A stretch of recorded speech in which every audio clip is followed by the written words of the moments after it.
The Constitution of India, Preamble. We, the people of India, having solemnly resolved to constitute India into a sovereign, socialist, secular, democratic republic and to secure to all its citizens justice, social, economic and political, liberty of thought, expression, belief, faith and worship, equality of status and of opportunity, and to promote among them all fraternity, assuring the dignity of the individual and the unity and integrity of the nation. In our Constituent Assembly, this 26th day of November 1949, do hereby adopt, enact and give to ourselves this Constitution. Hello, a snappy welcome to all my dears. Happy to see you after a long time. I hope you're fine, studying well and doing your work properly. So let's begin today's session. In today's class, let us learn some basics of grammar. At first, I am going to teach you what is a verb. So children, now let us see what is a verb. A verb is a word that describes an action or expresses a state of being. So what is a verb? A verb is a word that describes an action or expresses a state of being. See, look at these examples. I play football. Tommy is throwing the ball. They skip quickly. In all these examples, we can see some actions, right? In the first example, what is the action? Play. In the second example, Tommy is throwing the ball. Here the action is throwing. In the third example, they skip quickly. Which is that action? Skip. So all these represents an action. So verb means what? Verb is a word that always describes an action in a sentence. So this is all about verb. So children, now let us see what is an adverb.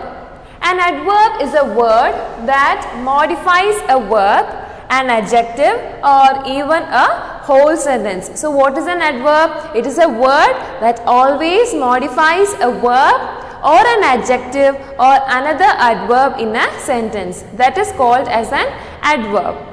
Adverb describes actions and qualities. So what is the function of an adverb? It always describes actions and qualities. See this example, he drove slowly. So if we ask a question, how did he drive? So the answer will be, he drove slowly. Slowly here act as an adverb which modifies a verb, that is drove. So he drove slowly. Here we get the answer, he drove slowly, and here slowly act as an adverb. Okay.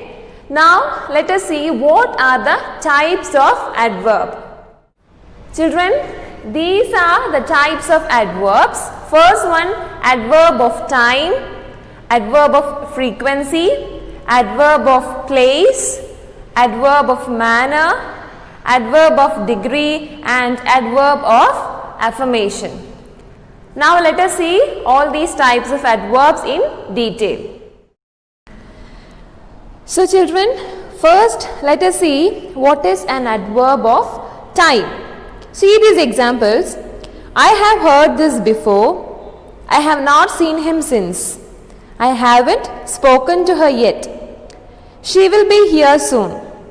In all these sentences, the words like before, since, yet and soon describes a time, a particular time. So these are called adverbs of time. The words like already, ago, before, yet, never, yesterday, soon, lately, etc. are all adverbs of time. Next, let us see what is an adverb of frequency. See these examples. It's always cold in this room. I normally go to the gym. They often go out for dinner. I occasionally eat junk food. So the words like always, normally, often occasionally, all these represent a frequency. So the words like always, usually, normally, often, sometimes, occasionally, once are examples of adverbs of frequency. So words like all these words we use in a sentence as an adverb of frequency. That is, in a sentence all these words represent a particular frequency. Next is adverb of place. See these examples. Is that your scarf there? I have lived here for about 2 years. I walked backwards towards the door. She turned her face upwards to the sun. So the words like there, here, backwards, upwards, all these shows a particular place or position. So the words like here, everywhere, near, down, away, backward, upward, all these words are adverbs of place. Okay. Next is adverb of manner. See the examples. The soldiers fought bravely. She dresses beautifully. We waited anxiously. The words like bravely, beautifully, anxiously shows a manner. Okay, so these are adverbs of manner. Words like slowly, badly, beautifully, delightfully, loudly, etc. All these shows a manner. So these are called adverbs of manner. Next, adverb of degree. See the examples. I am fully prepared. I am rather busy. She is almost 30.